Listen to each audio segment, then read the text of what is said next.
Masih bersama saya Anggrini Dian Kurniawati dari Fakultas Bisnis dan Ekonomika Universitas Atmaja Yogyakarta. Saya akan menjelaskan bagian kedua terkait dengan standar profesional yang biasa dijadikan pedoman ketika melakukan investigasi. Nah, di sini ada standar profesional dari CPA dan juga CFE untuk melakukan langkah-langkah investigasi tersebut. Yang pertama, untuk standar profesional CPA, di sini mengacu kepada standar profesional dari akuntan publik yang kemudian biasa kita sebut di Indonesia adalah standar profesional akuntan publik. Nah, di dalam standar profesional ini dikatakan bahwa seorang investigator bisa juga merupakan seorang auditor, di mana kemudian dia harus menunjukkan kompetensi profesionalnya, menggunakan due professional care-nya, kemudian memiliki perencanaan dan mensupervisi, mengumpulkan data yang relevan untuk membuat kesimpulan profesional, menegakkan objektivitas dan integritas dalam melakukan tugasnya, memiliki kemampuan lisan dan tulisan tentang tanggung jawab dan lingkup perikatan yang ada, serta memberitahukan klien apakah ada konflik kepentingan atau tidak. Nah, ini yang sudah kita pelajari di dalam teknik audit laporan keuangan. Nah, sedangkan untuk standar fraud examiner atau di sini ada standar profesional untuk CFE lebih berkembang lagi atau kemudian lebih banyak lagi. Dan di antara dari standar profesional ini ada beberapa yang kemudian diadopsi dari standar profesional CPA. Seperti contohnya adalah menegakkan integritas dan mengungkapkan bila ada konflik kepentingan kepada klien. Ini sudah masuk juga ke dalam standar profesional CPA. Memelihara objektivitas dan reputasi profesi juga masuk ke dalam standar profesional akuntan publik tadi.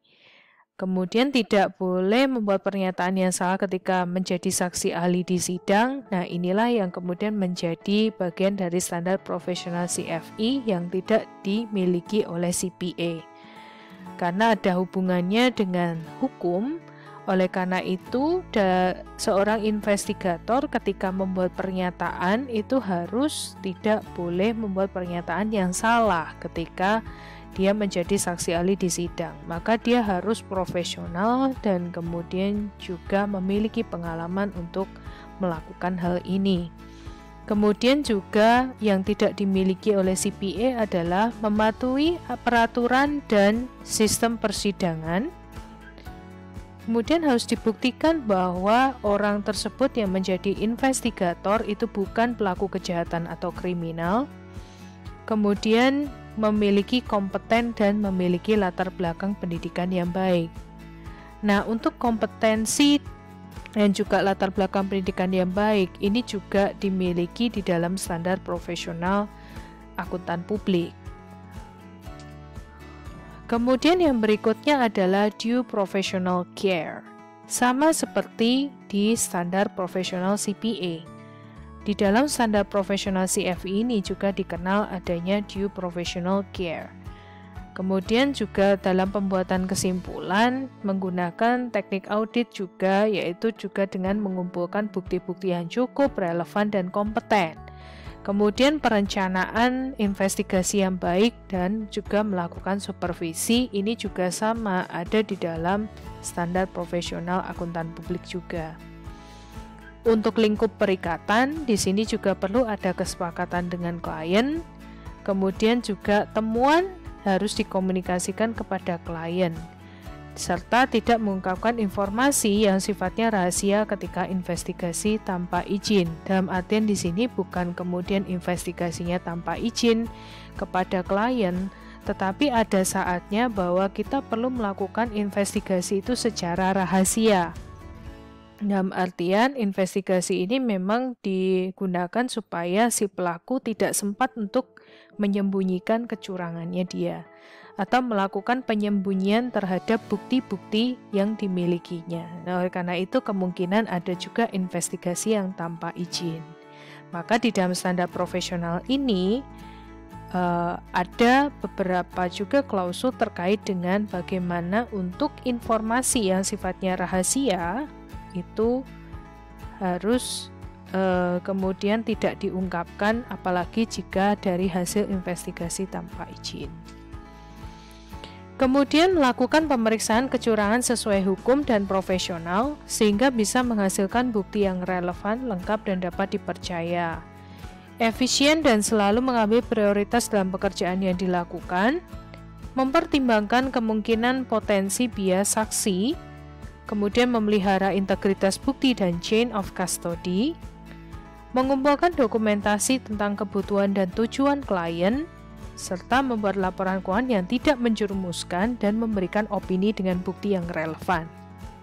Hal ini juga sebenarnya sama seperti standar profesional akuntan publik, bahwa dalam membuat opini juga perlu adanya bukti-bukti yang relevan dari informasi-informasi yang telah dikumpulkan, entah itu yang sifatnya keuangan maupun yang non-keuangan. Kemudian tidak memberikan opini pada tersangka yang masih ada kemungkinan tidak bersalah. Dalam artian tidak boleh menuduh orang bahwa dia adalah yang melakukan kejahatan, karena belum tentu dia yang melakukan kejahatan atau kecurangan tersebut. Nah, ini merupakan standar profesional dari CFE. Nah, kapan investigasi itu harus berhenti? Investigasi harus berhenti jika lingkup pekerjaan yang tertera dalam perikatan sudah dilakukan semua. Dalam artian, dalam kontrak sudah disebutkan bahwa lingkup pekerjaannya akan dilakukan berapa lama. Nah, oleh karena itu, untuk semua perikatan tersebut dan program kerja yang mungkin dilakukan itu harus sudah dilakukan semua. Kemudian di sini investigator juga perlu mempertimbangkan biaya dan manfaat dari investigasi yang dilakukan. Tidak boleh terlalu lama, tetapi harus disesuaikan dengan manfaat dari program kerja tersebut. Kemudian juga semakin banyak pekerjaannya, biayanya pasti akan semakin tinggi. Maka ini juga perlu untuk dipertimbangkan dengan seksama.